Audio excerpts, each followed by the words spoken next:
Hello everyone, आप सभी का स्वागत है मेरे यूट्यूब चैनल में। दोस्तों, आज का ये जो वीडियो है इसमें हम ग्रुप 5 के एग्ज़ाम्स में आने वाले क्वेश्चंस के बारे में बात करेंगे। ऐसा नहीं है कि ये जो क्वेश्चंस है वो केवल ग्रुप 5 के एग्ज़ाम में ही आएंगे। दोस्तों, ये ऐसे क्वेश्चंस हैं जो नर्सिंग के किसी भी एग्ज़ाम्स में आ सकते हैं। ये जो क्वेश्चन है वो नर्सिंग के सभी एग्ज़ाम के लिए इम्पोर्टेंट है। तो दोस्तों, हम अच्छी तरह से तैयारी करेंगे अपने एग्ज़ाम्स की। और ये जो ग्रुप 5 की वैकेंसी आई थी, इसके जो एग्ज़ाम्स है वो जल्द से जल्द ही होंगे। तो आप लोग अच्छे से तैयारियां कीजिए। तो हम बढ़ जाते हैं वीडियो में आगे की ओर। तो इसमें हमारा जो पहला क्वेश्चन है वो है dysphagia is a defect that caused difficulty in. यानी कि इस क्वेश्चन में ये पूछा गया है कि डिस्फेजिया का मतलब क्या है और इसमें किस में डिफ़िकल्टी होगी। तो डिस्फेजिया में किस में डिफ़िकल्टी होती है, यानी कि किस में कठिनाई होगी, वो है स्पीच, यानी कि आपको बोलने में कठिनाई होगी। तो इसका राइट आंसर जो है वो बी होगा, स्पीच। बढ़ जाते हैं नेक्स्ट क्वेश्चंस की ओर। तो इसमें हमारा नेक्स्ट क्वेश्चन है black tarry stool in evidence of. यानी कि इसमें ये पूछा गया है कि ब्लैक टेरी स्टूल देखने को मिलता है। किस में देखने को मिलता है ब्लैक टेरी स्टूल? अगर किसी पर्सन को ब्लैक टेरी कलर का स्टूल जा रहा है तो किसका प्रमाण होगा? ये है गैस्ट्रिक हेमरेज। यानी कि इसका राइट आंसर होगा ए, गैस्ट्रिक हेमरेज। बढ़ जाते हैं नेक्स्ट क्वेश्चंस की ओर। तो इसमें हमारा नेक्स्ट क्वेश्चन है example of passive natural immunity is. यानी कि इसमें यह पूछा गया है कि जो पैसिव नेचुरल इम्यूनिटी है वह कौन सी है, इसका उदाहरण क्या है। तो पैसिव नेचुरल इम्यूनिटी का उदाहरण कौन सा होगा? वो है a, immunity provided by maternal antibodies to foetus. यानी कि इसमें जो मदर के द्वारा इम्यूनिटी प्रोवाइड की जा रही है फीटस को, वो है पैसिव नेचुरल इम्यूनिटी। इसका राइट आंसर ए होगा, immunity provided by maternal antibodies to foetus.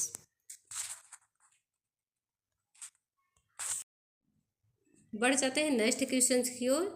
तो हमारा नेक्स्ट क्वेश्चन है largest test birds is called. यानी कि जो सबसे बड़ी टेस्ट बर्ड्स है वो कौन सी है। तो सबसे बड़ी टेस्ट बर्ड्स कौन सी है? वो है बैलिड्स। इसका राइट आंसर होगा बैलिड्स।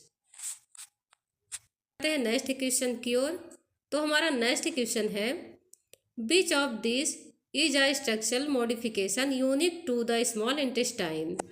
यानी इसमें ये पूछा गया है कि स्मॉल इंटेस्टाइन में स्ट्रक्चरल मॉडिफिकेशन में कुछ विशेष यूनिक है, उसे हम क्या कहेंगे। तो स्मॉल इंटेस्टाइन में विशेष यूनिक क्या है? वो है प्लीका सर्कुलरिस, बिलाई, माइक्रोबिलाई। इन तीनों ऑप्शन में से सभी होंगे। तो इसका राइट आंसर क्या होगा? All of this. यानी कि स्मॉल इंटेस्टाइन में सारे यूनिक्स विशेष है। तो इसका राइट आंसर होगा डी। आते हैं नेक्स्ट क्वेश्चन की ओर। तो हमारा इसमें नेक्स्ट क्वेश्चन है the opening at the end of the digestive tract in which solid waste are eliminated.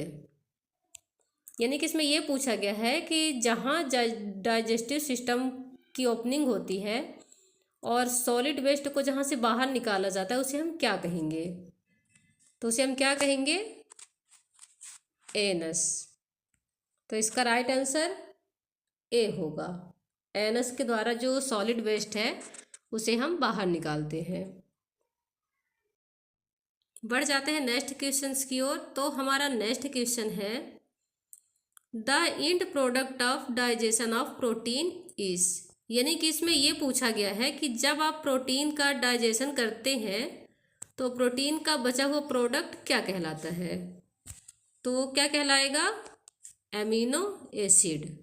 इसका राइट आंसर ए होगा, एमिनो एसिड। आते हैं नेक्स्ट क्वेश्चन की ओर। तो हमारा नेक्स्ट क्वेश्चन है dark brown colour of faeces is due to presence of. यानी कि इस क्वेश्चन में ये पूछा गया है कि डार्क ब्राउन कलर का स्टूल देखने को मिलता है, ऐसा क्यों देखने को मिलता है आपको डार्क ब्राउन कलर का स्टूल। तो इसका राइट आंसर बी होगा,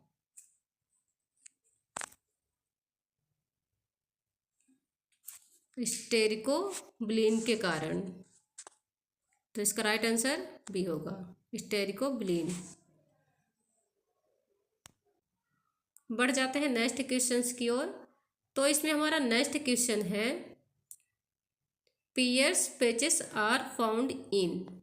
यानी इसमें ये बताना है आपको कि पियर्स पैचेस कहाँ देखने को मिलता है। तो ये आपको कहाँ देखने को मिलेगा पियर्स पैचेस, ये आपको देखने को मिलेगा स्मॉल इंटेस्टाइन में। तो इसका राइट आंसर ए होगा, स्मॉल इंटेस्टाइन। बढ़ जाते हैं नेक्स्ट क्वेश्चन की ओर। तो इसमें हमारा नेक्स्ट क्वेश्चन है cardinal signs of inflammation are except. यानी कि इसमें ये पूछा गया है कि ये सारे के सारे कार्डिनल साइन हैं सूजन के, किसी एक को छोड़कर।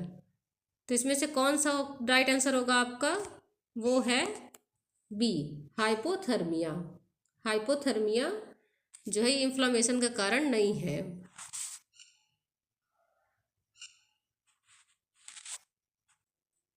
बढ़ जाते हैं नेक्स्ट क्वेश्चन की ओर। तो इसमें हमारा नेक्स्ट क्वेश्चन है immunity provided by maternal antibody is the example of.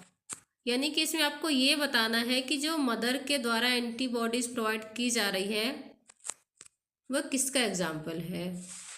तो जो मदर के द्वारा इम्यूनिटी प्रोवाइड की जा रही है वो किस चीज़ का उदाहरण है, वो है नेचुरल पैसिव। यानी कि इसका राइट आंसर डी होगा, नेचुरल पैसिव।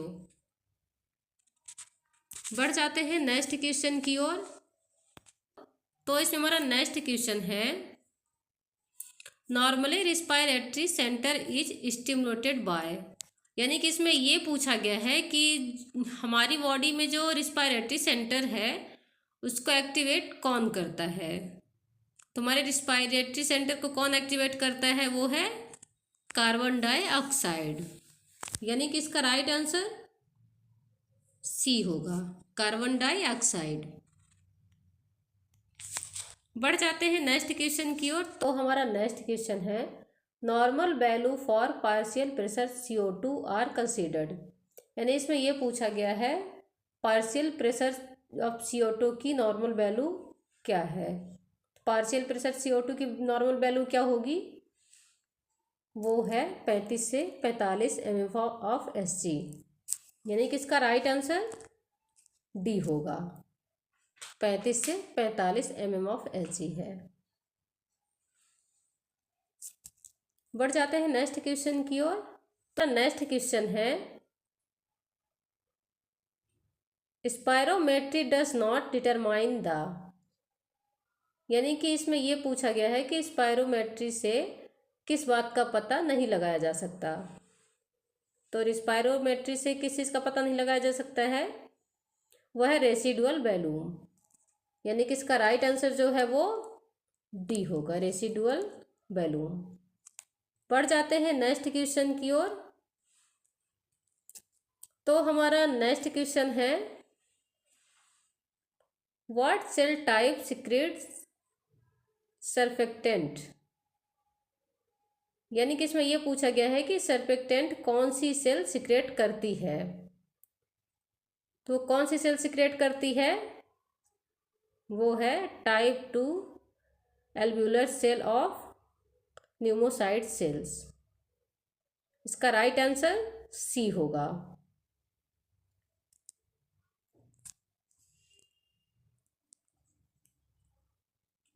बढ़ जाते हैं नेक्स्ट क्वेश्चन की ओर। तो हमारा नेक्स्ट क्वेश्चन है which of the following cartilage of larynx Adam's apple in formed.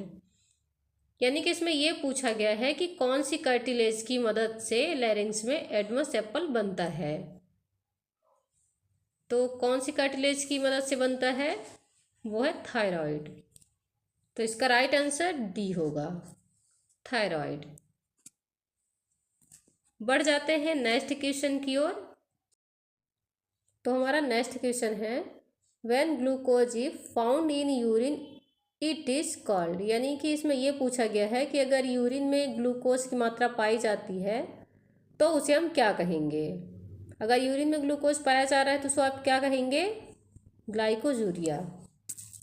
यानी कि इसका राइट आंसर ए होगा, ग्लाइकोजूरिया। बढ़ जाते हैं नेक्स्ट क्वेश्चन की ओर। तो हमारा नेक्स्ट क्वेश्चन है what is the functional unit of kidney. यानी कि इसमें यह पूछा गया है कि किस किडनी की जो फंक्शनल यूनिट है वो क्या है। तो किडनी की फंक्शनल यूनिट कौन सी होगी, वो है नेफ्रॉन्स। तो इसका राइट आंसर ए होगा, नेफ्रॉन्स। बढ़ जाते हैं नेक्स्ट क्वेश्चन की ओर। तो हमारा नेक्स्ट क्वेश्चन है spiral organ of कॉर्टी is related with. यानी कि इसमें यह पूछा गया है कि कॉर्टी का स्पाइरल ऑर्गन किससे रिलेटेड देखने को मिलेगा। तो कॉर्टी का जो स्पाइरल ऑर्गन है वो हमें किससे रिलेटेड देखने को मिलता है, वो है हियरिंग से। यानी कि इसका राइट आंसर जो है वो डी होगा, हियरिंग। अब बढ़ जाते हैं नेक्स्ट क्वेश्चन की ओर। तो इसमें हमारा नेक्स्ट क्वेश्चन है माइनर्स डिसीज इफेक्ट्स। यानी कि माइनर्स डिसीज जो है वो किसे इफेक्ट करता है। तो एक डिसीज किसे इफेक्ट करता है, वो है ईयर को। ये एक ईयर की डिसीज है, इसलिए ये ईयर को इफेक्ट करेगी। तो इसका राइट आंसर ए होगा, ईयर। बढ़ जाते हैं नेक्स्ट क्वेश्चन की ओर। तो इसमें हमारा नेक्स्ट क्वेश्चन है the ringing sound in the year. यानी कि कान में घंटी बजने जैसी आवाज़ जो सुनाई देती है वो किस में होती है, वो है टिनिटस। यानी कि इसका राइट आंसर जो है वो सी होगा, टिनिटस में रिंगिंग साउंड सुनाई देता है। बढ़ जाते हैं नेक्स्ट क्वेश्चन की ओर। तो हमारा नेक्स्ट क्वेश्चन है body temperature below 95 degree Fahrenheit is called. यानी कि इसमें ये पूछा गया है कि अगर हमारी बॉडी का टेम्परेचर जो है वो 95 डिग्री फ़ारेनहाइट से कम होगा तो उसे हम क्या कहेंगे। अगर हमारी बॉडी का टेम्परेचर 95 डिग्री फ़ारेनहाइट से कम होगा तो उसे हम क्या कहेंगे, हाइपोथर्मिया। तो इसका राइट आंसर सी होगा, हाइपोथर्मिया। बढ़ जाते हैं नेक्स्ट क्वेश्चन की ओर।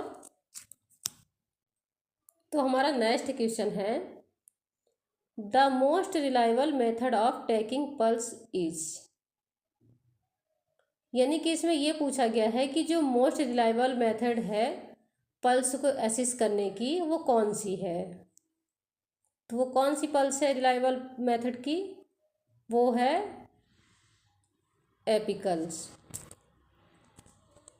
इसका राइट आंसर बी होगा, एपिकल। बढ़ जाते हैं नेक्स्ट क्वेश्चन की ओर। तो हमारा नेक्स्ट क्वेश्चन है anemometer is used to major. यानी कि इसमें यह पूछा गया है कि जो एनीमोमीटर का यूज़ किया जाता है वो किसका पता लगाने के लिए किया जाता है। तो एनीमोमीटर का यूज़ किसके लिए किया जाता है, वो है एयर वेलोसिटी का पता लगाने के लिए किया जाता है इसका यूज़। तो इसका राइट आंसर बी होगा, एयर वेलोसिटी। एयर वेलोसिटी पता लगाने के लिए यूज़ किया जाता है। अब बढ़ जाते हैं नेक्स्ट क्वेश्चन की ओर। तो इसमें हमारा नेक्स्ट क्वेश्चन है best method of oxygen administered to a burn patient is. यानी कि इसमें ये पूछा गया है कि जले हुए पेशेंट में ऑक्सीजन देने का बेस्ट तरीका कौन सा है। तो जले हुए पेशेंट में ऑक्सीजन हम किस मेथड से देंगे, वो है ऑक्सीजन टेंट। यानी कि इसका राइट आंसर डी होगा।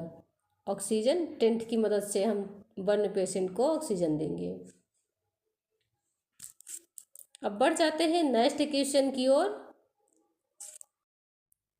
तो नेक्स्ट क्वेश्चन है which of the following foods avoid with gout patient to limit painful attack. यानी कि इसमें यह पूछा गया है कि जो गाउट पेशेंट में यूरिक एसिड का लेवल जब बढ़ जाता है तो उसे कौन सी डाइट अवॉइड करेंगे, यानी कि उससे कौन सी डाइट खाने को नहीं दी जाएगी। तो कौन सी डाइट है, वो है सेलफिश। यानी कि इसका राइट आंसर डी होगा, सेलफिश। बढ़ जाते हैं नेक्स्ट क्वेश्चन की ओर। तो हमारा नेक्स्ट क्वेश्चन है which of the following body part is usually affected by gout.